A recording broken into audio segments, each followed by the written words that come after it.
My name is Jake Marlowe. I'm from Mesa, Arizona.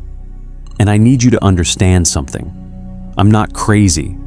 I've been a mechanic for 15 years. I fix things.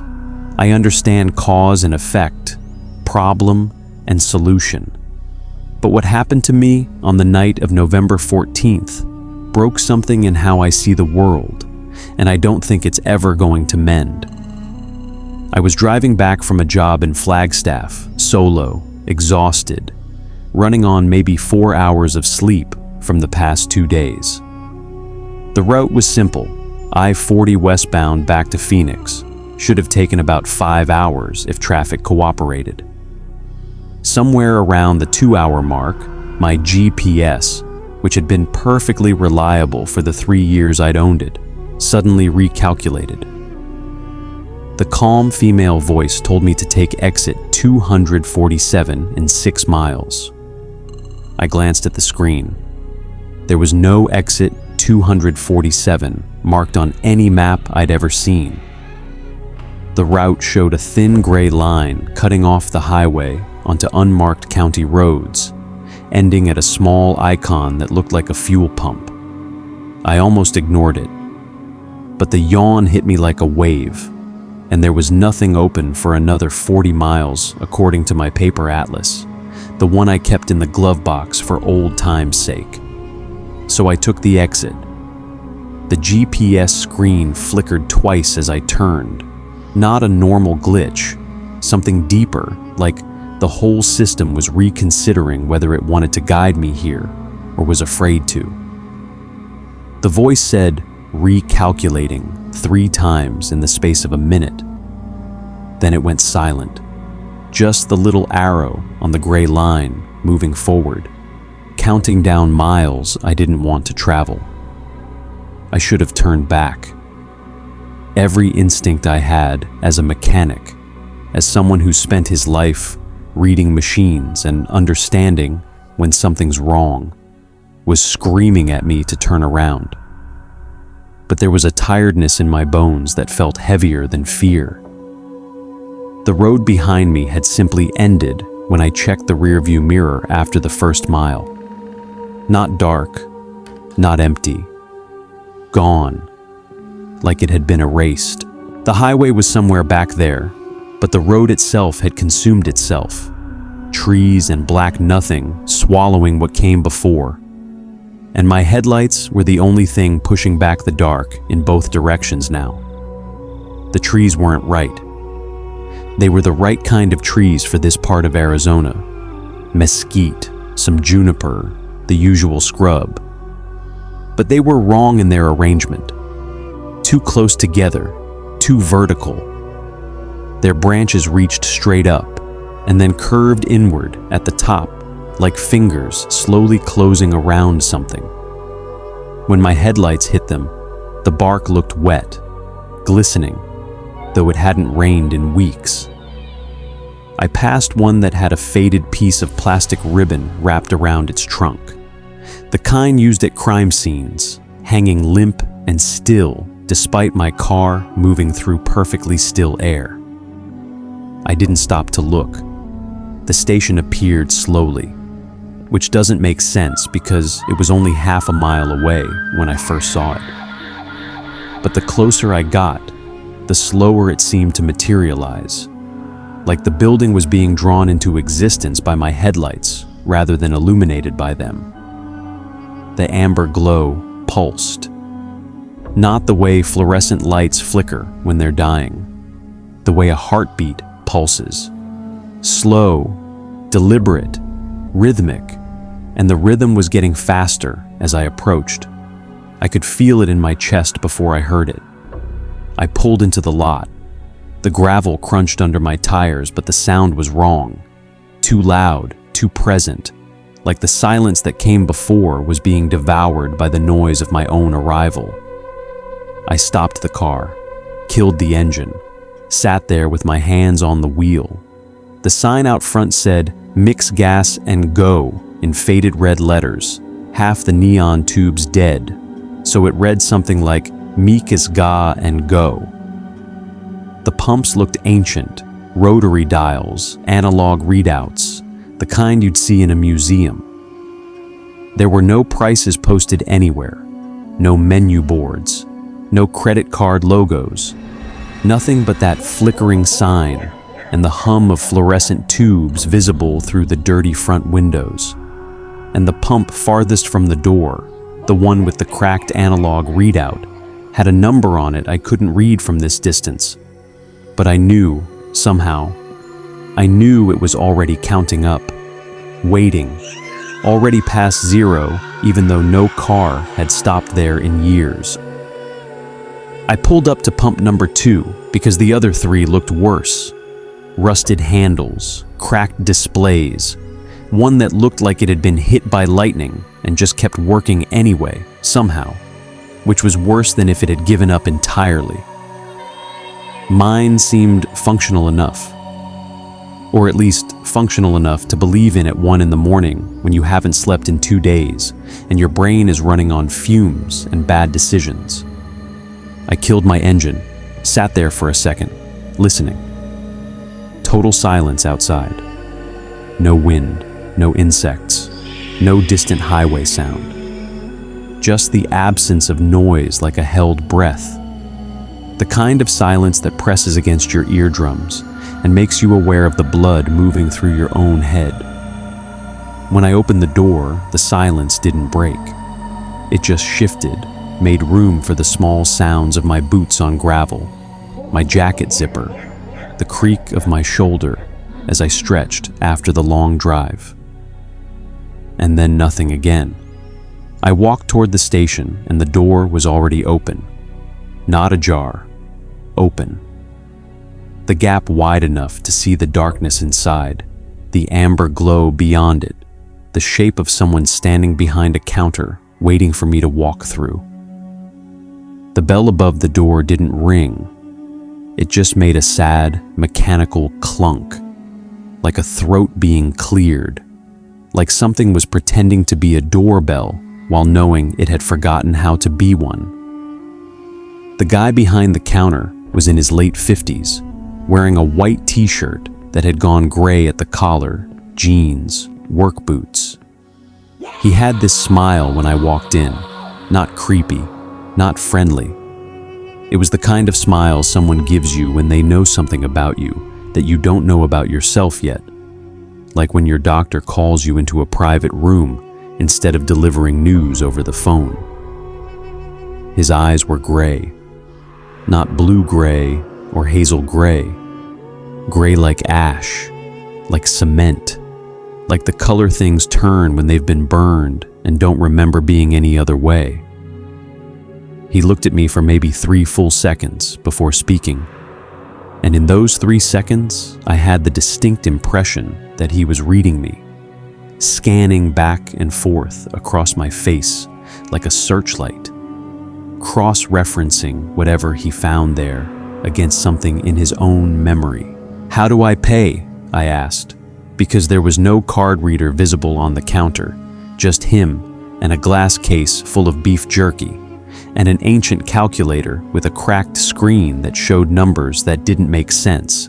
Negative numbers, numbers with too many digits. He pointed toward the pumps through the window with one finger, slow, deliberate. "Same as last time," he said. I froze. "What?" He blinked, hard, like something had just snapped in his brain. I heard it. A sound like a rubber band breaking somewhere behind his eyes.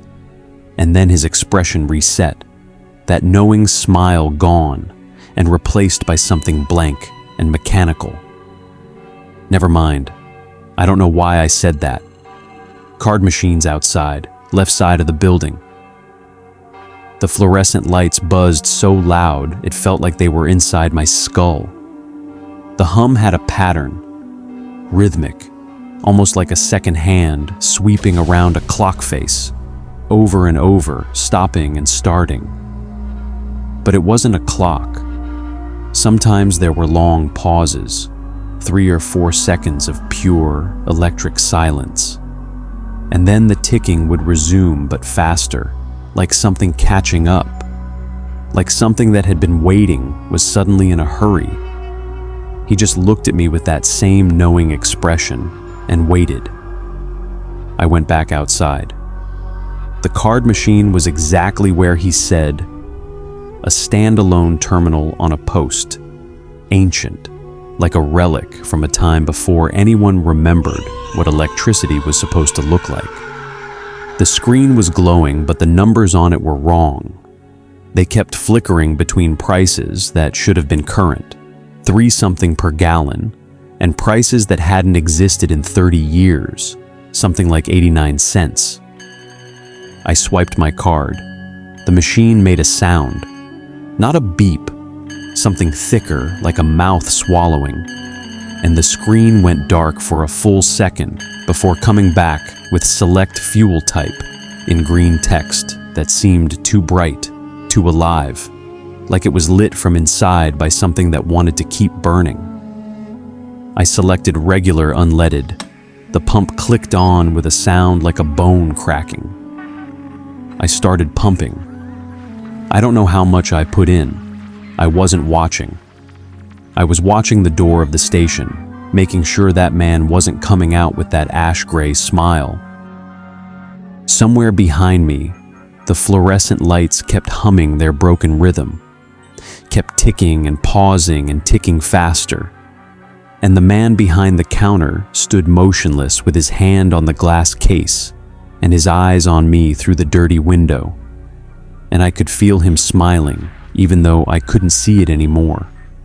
Could feel the shape of that smile pressing against the glass like a hand against a fogged mirror.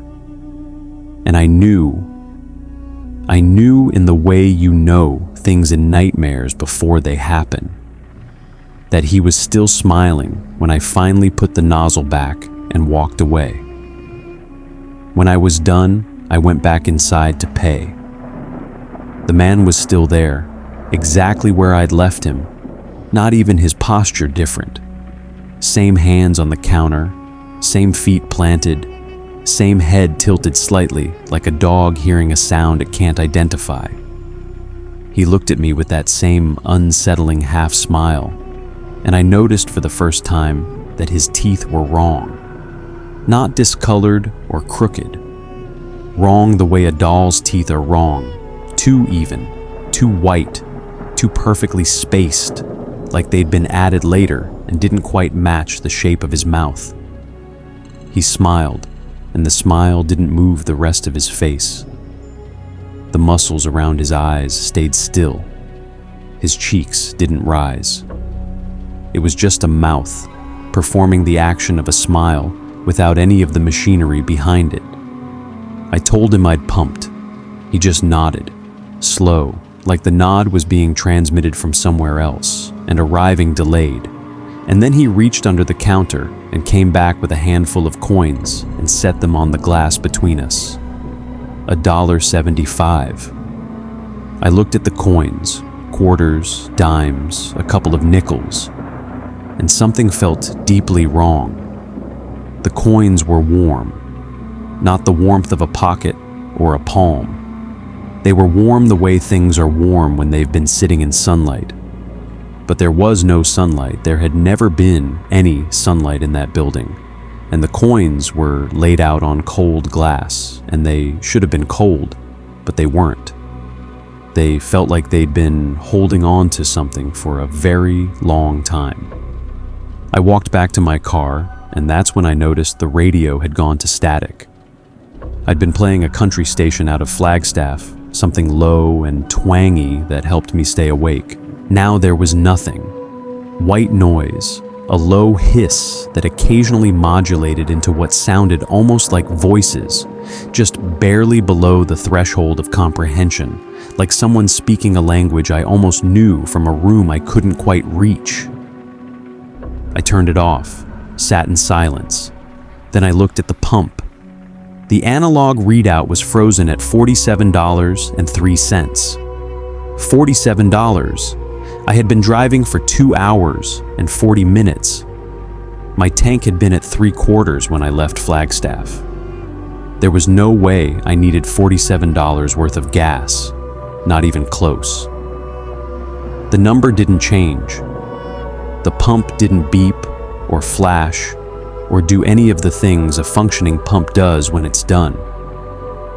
It just sat there, humming, the little analog dial holding steady at a number that made no sense, and I realized the pump wasn't waiting for me to finish.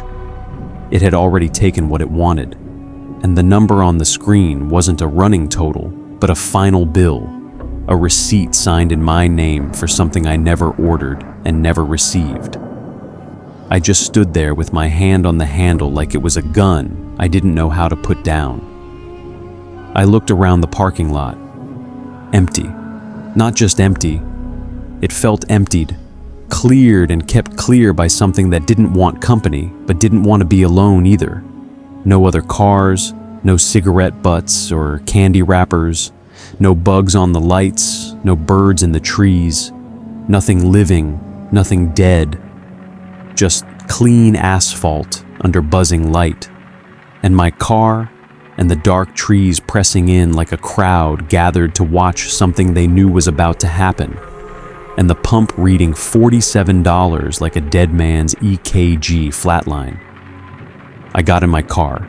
I didn't finish the transaction. The card machine glowed wrong green, screen saying, "Thank you, come again."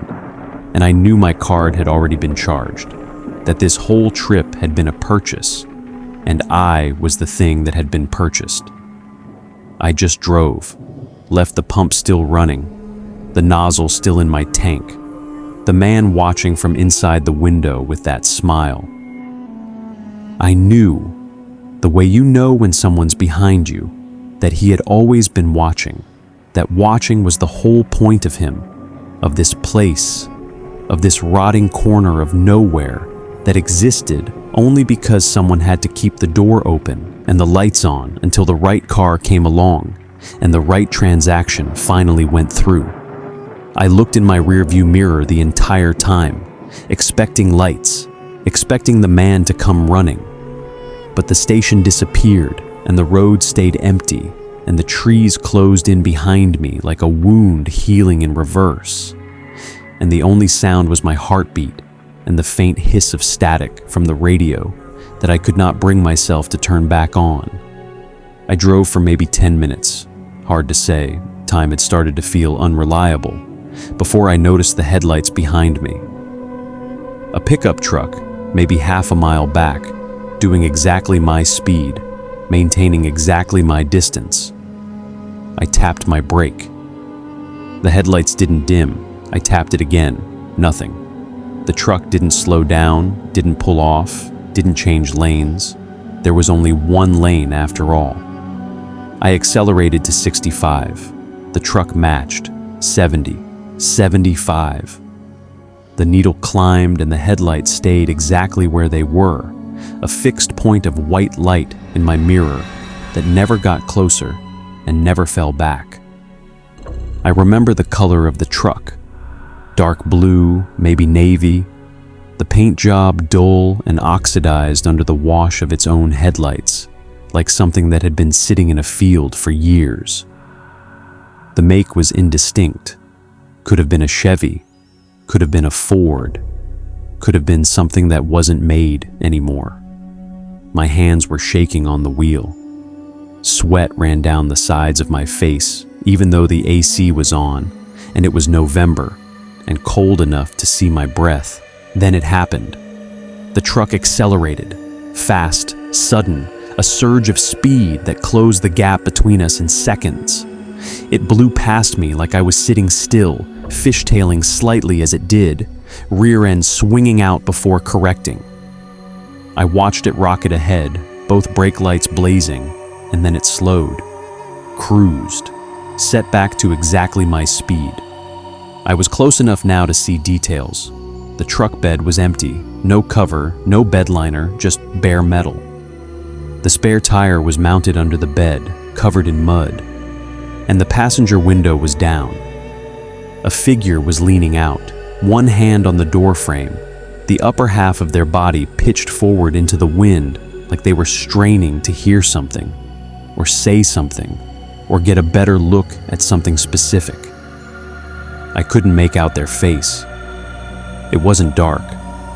There was enough ambient light from the moon and my headlights.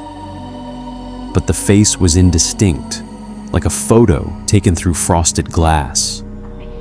The shape was there. The outline was human, but the features were gone. They stared at me as the truck moved ahead, that silhouette fixed on my car, and then the truck's brake lights came on hard and it pulled off the road. Not onto a driveway or a side road, just off, into the trees, like it had reached its destination. I watched until the taillights disappeared. Then I drove, 80 miles an hour the rest of the way into Albuquerque, not stopping, not slowing, burning through a quarter tank in 45 minutes just to feel like I was getting somewhere. I arrived in Albuquerque at 4 in the morning and went directly to my buddy Derek's apartment in the Northeast Heights. I knew his buzzer code and let myself in, sat on his couch, and waited. He came out in his underwear, half asleep, and I told him everything. The station, the man, the change, the pump, the truck. He listened without interrupting, which wasn't like him. Derek was always the guy with the comment, the joke, the interruption. He listened, and then he got his laptop and started searching. He looked up the coordinates I'd given him. I'd noted them on my phone during the drive because some part of my brain, even in that state, had thought, document this. He searched for 3 minutes and went quiet. He turned the screen toward me. The station had been real. Mix Gas and Go had been a real business, had operated from 1971 to 2019, had closed due to declining revenue in the owner's health. The pumps had been removed in 2017. The building had been sold to a land developer who never broke ground and eventually lost it to the county for unpaid taxes. There was a photograph of the location from 2020, empty lot, trees growing up through old concrete foundations, no building, no pumps, no sign, no lights, nothing. There was a forum thread from 2018 where someone described the same thing. A night drive, a detour, lights that shouldn't be there, a man who smiled like he knew them. Another post from 2022, another from early 2024, all describing the same station, the same man, the same smile. None of them had ever paid, none of them had ever gone inside, and none of them, as far as I could tell from reading, had checked their bank accounts. I checked mine. $47 had been withdrawn from my checking account on November 14th. The transaction description said, Mix Gas and Go, Albuquerque, New Mexico. The timestamp was 1:47 a.m. I had never stopped pumping. I had never completed the transaction. I had pulled the nozzle out of my car and driven away. And $47 had left my account anyway. Derek and I sat in his apartment in silence. Neither of us knew what to say.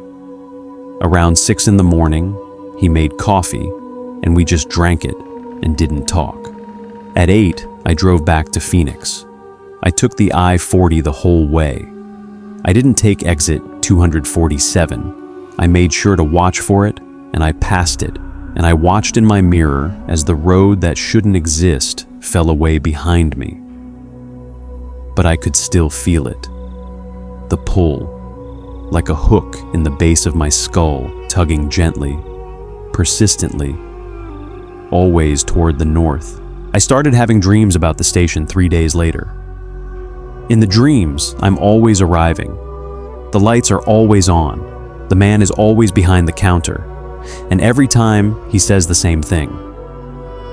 Same as last time. Last time, not as always or as before. Last time, like there was a specific previous occasion, like this was a return visit and I simply didn't remember.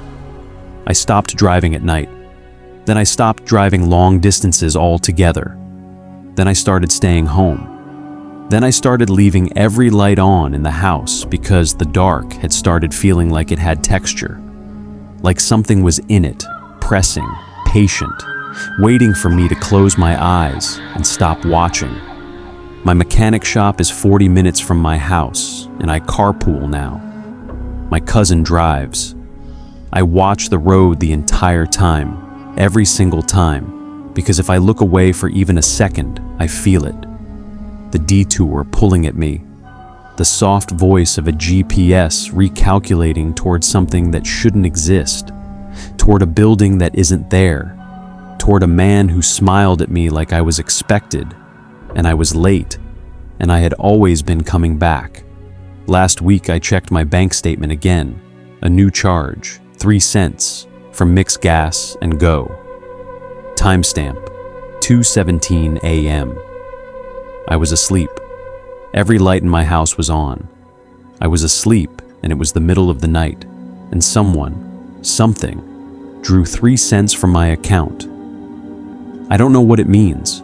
I don't know if it's buying something or paying something or reminding me that I'm still on a tab I don't remember running. But I know this, the pump is always running. It was running when I got there. It was running when I left. And it's still running now, pulling $47 worth of something out of me one way or another, 1 cent at a time, one night at a time, like a subscription to a place that doesn't exist anymore, but has never stopped waiting at the edge of the road, with the lights on, with the door unlocked, with the change already in the drawer, and my name already on the receipt.